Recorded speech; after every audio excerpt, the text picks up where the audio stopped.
I think our period might be one of the most misunderstood parts of being a woman. We often see our menstrual cycle as something that's interrupting our lives, something to dread, something to push through or just to get over. But 1 month of incredibly painful periods that I experienced made me stop and wonder, what if, instead of dreading our periods and the whole PMS phase, we saw them as the body talking to us, communicating its needs, giving us feedback, and nudging us to make changes before it's too late. Hi, this is Aditi. I talk about all things personal growth, manifestation, healing, transformation, feminine energy, mind body connection, and all those things to help you level up and live your best life.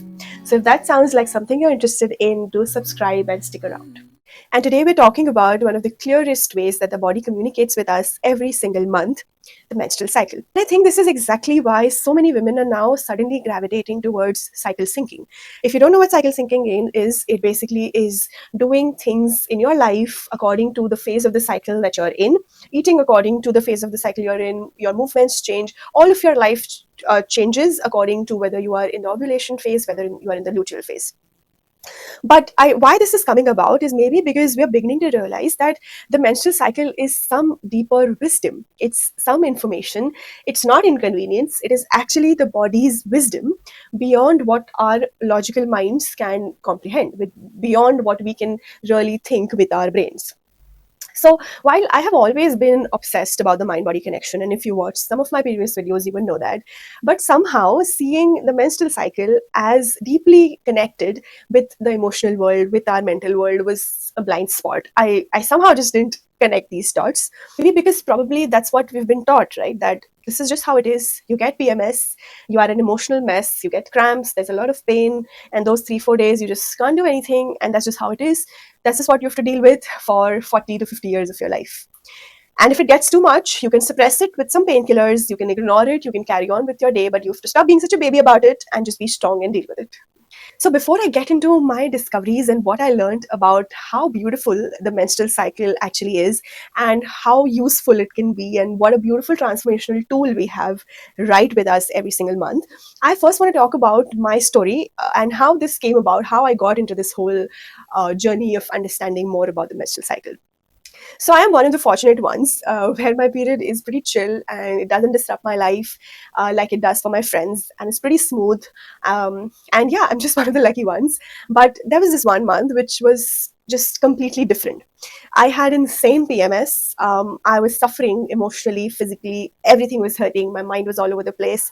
And I was actually wondering if something is actually wrong, like medically wrong with my body, because I had never experienced that level of suffering at a PMS phase, right? A little cramps here and there, a little bit mood swings, yes, but nothing so extreme that I'm medically wondering if I need to probably go talk to a doctor. And I was also frustrated that it was just not starting, and my period would just not start. And it felt like my body wanted it to start, but something was blocking it. Like there was something that was not ready to let go. And there was this tightness in my abdomen, like something was stuck, like I was trying to hold on to something. And then the thought struck that what if I am blocking the flow, or what if maybe I don't want to let go of something? But I was too overwhelmed and too much in a messy place to really explore it. So I just went for a shower. I thought it would calm me down, it would calm the anxiety. And I just started repeating the mantra, I am ready to let go. I'm ready to let go. I just kept repeating it as I was in the shower, and that I'm ready to release everything that no longer serves me. I just kept repeating it, and something just softened. I didn't feel like I was gripping and holding and I was desperate for anything anymore. I was just a little more calm, a little more relaxed. And a couple hours later, my period actually started. So I don't know whether this was coincidence, whether this was my nervous system relaxing or something else. But that experience completely changed the way I think about the menstrual cycle, because I intuitively felt that there was something that I was not ready to let go of.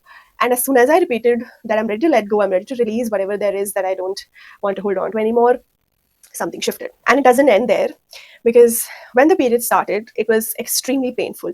Again, nothing like I had ever experienced before. And it felt like my body was complaining and crying to me about something. And then my curiosity and my background of the mind body connection kicked in. And I Googled, why are my periods so painful this month?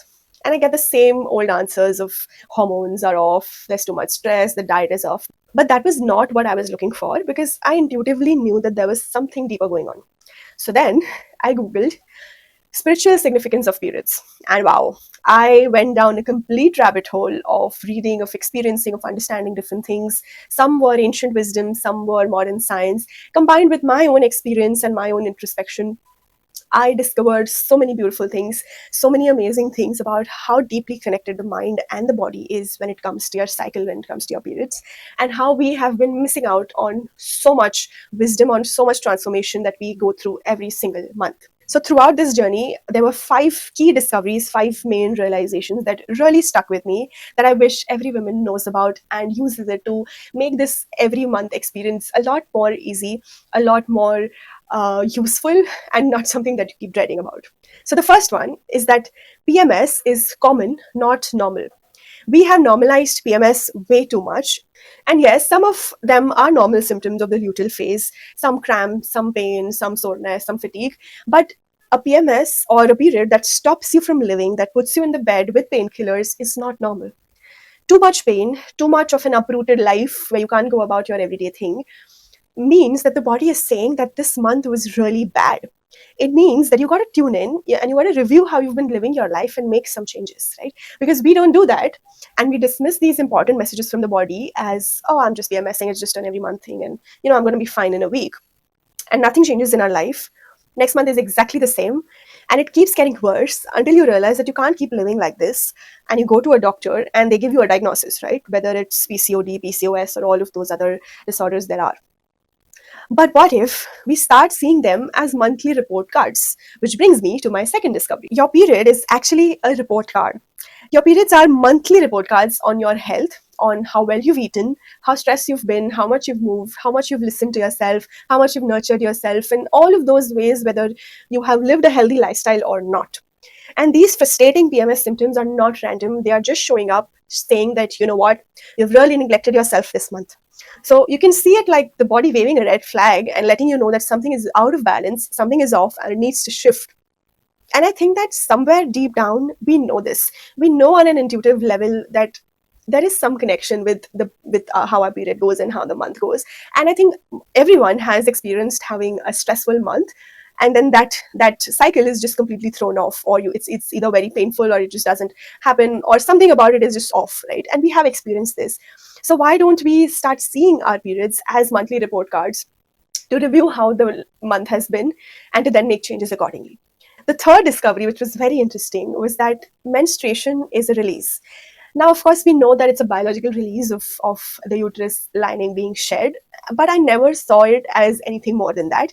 I never considered how it could also be an emotional release or an energetic release, right? Of thoughts, of feelings, of beliefs, of patterns, of everything that you've been holding on to. And maybe that's exactly why you feel so fresh after it ends. You almost feel like a new person, right? Because that time of the month, the body is not just releasing the uterus lining, but it's also releasing things that are no longer serving us. So we are shedding emotional baggage that we have held on to, which is also why we need to rest at that time of the day and not go about our everyday life and do too much, because the body is really going through a purging process, it's going through a release process, and it needs that time and resources and energy to be able to really do that. And this connects to my experience of how that month I felt on an intuitive level that I was not ready to let go of something. Maybe a particular experience, maybe a belief that I was holding on to. But there was something that I was holding on to very strongly and I didn't want to let go, which is why I felt this stuckness that my body wants my period to start, but it's just not happening. Now, the fourth one is that the luteal phase always tells you the truth. So, you know that PMS phase or that luteal phase where we think, okay, I'm suddenly too angry, I'm too cranky, everyone needs to stay away, I feel like I could kill someone, I'm an emotional volcano. But it's actually because in that phase, your emotional filter becomes super thin. So you're not suddenly feeling something new, you're not suddenly becoming insecure about your body or having doubts about your relationship, but it's what you've been feeling throughout the month. You've just not given enough time to actually feel it or to process it. And now, in this phase of the cycle, because of your hormones, this can no longer be suppressed and it all comes bubbling out, right? The insecurity about your body, the doubts about your relationship, feeling like your career is going nowhere, it all comes bubbling up. But PMS is not creating these issues, which we think it is actually just surfacing them. Now, the fifth one, which is my personal favorite, is that every cycle is actually a new beginning. So every release is followed by a new cycle, a new beginning, to sow new seeds, to sow new habits, new beliefs, new intentions. So after every month, ask yourself, what do I want to cultivate this month? Or who do I want to be this month? And maybe set one simple intention for this month. Maybe this month I want to focus on setting boundaries. Maybe this month I want to let go of perfectionism and just allow myself to be. Or maybe this month I want to slow down and I want to focus on myself and just see what happens, right? We don't have to wait for Jan to begin new resolutions and new intentions. We get that opportunity every single month. We have a natural reset button built into our bodies, and we've just not been using it. We've not been using it to release what no longer serves us and to also sow in new things that you want to cultivate. So, how about we start seeing every cycle right after the bleed as a new beginning, as a time to set new intentions that then deepen over the course of the month? So, the point of this video was to share just how much transformational magic there is available to women through their cycles, and that the menstrual cycle is a cycle to base your life around, right? Which is what cycle syncing is. In fact, your life is already based around your menstrual cycle, because you naturally don't want to go out and meet people when you're in your luteal phase or when you're PMSing, because that's probably a time you want to sit and reflect and just be with yourself. Or you naturally feel like going out and wearing really pretty clothes when you're ovulating, because that's just how your hormones are functioning. So your life is already based around your menstrual cycle, and each cycle is creating so much opportunity for so much spiritual growth, so much personal transformation, because also the womb is the manifestation center of the body. But this is a topic for next time. For today, I think the biggest takeaway from this video would be that the period and the cycle is a signaling system from the body. And once we start seeing it as that, we stop dreading it and we start listening to it, we start being curious, and we change our lifestyle, we change the way we do things to support our bodies. So, another very interesting thing that I practice is deciding what to eat, what not to eat, or what healthy habits do I want to go about. So, if you think about it, everything always has a research paper that says it's good for you and a research paper that says it's bad for you, whether it be coffee, eggs, fasting, everything. All of these healthy habits have a good side to it and a bad side of it, where some people are saying it's good for you, some are saying it's bad. So what I do is I test it for my own body, right? So I would have a month where I'm going to probably introduce that habit, and then see at the end of the month, based on my period and how it's going, whether this was something that supports my body, whether this helps my body or it doesn't.